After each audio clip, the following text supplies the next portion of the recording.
right, guys, I hope you guys are starting your 2025 off with a bang. I hope you guys are starting it off doing your goals. Yes, I know it's day one, but we're getting straight into our goals right now. We're not wasting any time. But, guys, let's go ahead and talk about what's really on my mind, man. I went ahead and looked at the Hard Rock betting app, an app that I used to bet on a bevy of sports. I'm talking about I bet on the NBA, NFL, and obviously I bet on the UFC. So, guys, I am multi-talented. I know a lot of sports. I thought I may add that in addition to what I want to say. But I went ahead and looked at the fights that we have up and coming. We have Amanda Ribas versus Mackenzie Dern. We have fights like Emma Vav and Israel Adesanya, Islam versus Arman Sarukian. So there are a lot of lines that I have to get adjusted to make my bets and prediction videos for you guys. But in the mix of me looking at all these lines, I went ahead and looked at the futures tab that the Hard Rock betting app had, and I seen that they had a category saying men end of the year heavyweight title holders.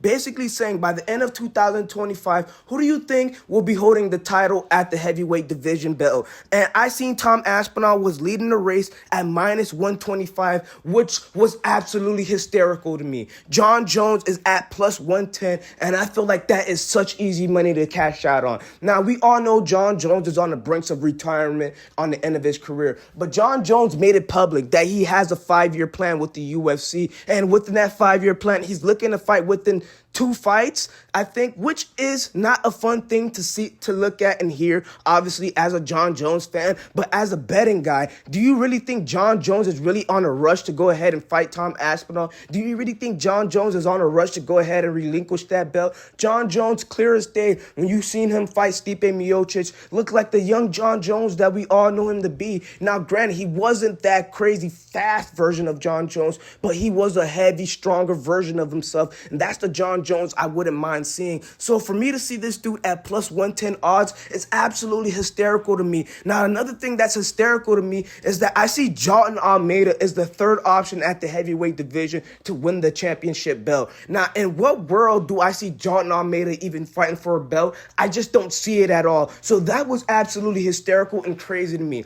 But maybe in the world in 2025, we probably see Jalton Almeida fight for an interim belt or something like that. But all in all, man, to see Tom Aspinall lead the race at minus 125, that's crazy to me. Now, do I think the fight happens between John Jones and Tom Aspinall in 2025? I don't think that fight happens. As much as John Jones is saying he wants that FU money to go ahead and accept that fight, John Jones is not in a rush to take the fight. 5-year goal. Within the next 5 years, I want to win one more fight, maybe even 2 more fights. Try to make as much money as possible in the UFC. And I want to launch off my acting career. I've always wanted to be an actor. I think I do pretty good on camera. And I've done little commercials and things like that. And every time I'm on set, everybody's like, bro, it's hard to believe that you're a fighter. You know, you conduct yourself just like all of our professional actors.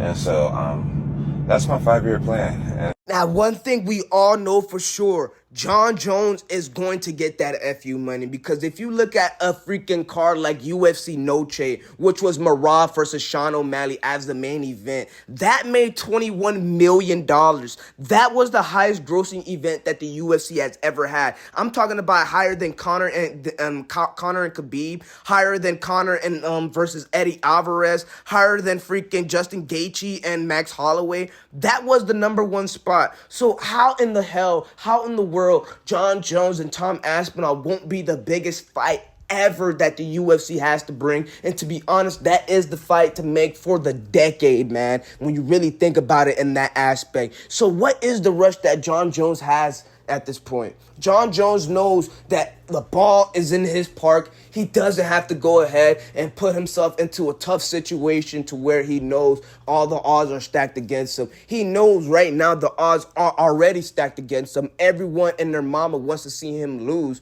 So why not go ahead and make him go and do his thing at his time? You know what I'm saying?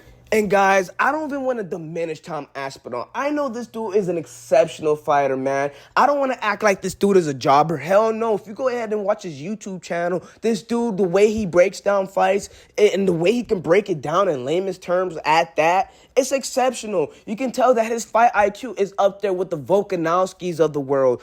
A dude that understands the fight game for what it is. So I got to give credit where credit is due. But all I'm saying is the ball is not on his court. You have a dude in Jon Jones that is literally considered the best in the sport. You're going against a dude that is considered the GOAT in most people's eyes. So in no way, shape, or form, whatever you say, Jon Jones have to abide by your rules. It's not going to happen, man. So when Jon Jones made the quote that, oh yeah, if we're going to go ahead and put this in a business setting, and Tom Aspinall and Jon Jones, their position in that business, Jon Jones is way higher than Tom Aspinall at this point. If you go ahead and put it in that position, he's right. Jon Jones is the CEO of the company, and you have a dude in Tom Aspinall. He's basically the manager that's trying to go ahead and get into that room where the CEO and the corporate people talk. You know what I'm saying? He's trying to get to that table. He's just not there quite yet. You have the dudes that made it to the table, like Conor McGregor, Jon Jones, shoot, maybe even Sean O'Malley that stepped foot in that table. But I don't see Tom Aspinall being in that table just yet until 2026, where Jon Jones is going to relinquish his belt by retirement.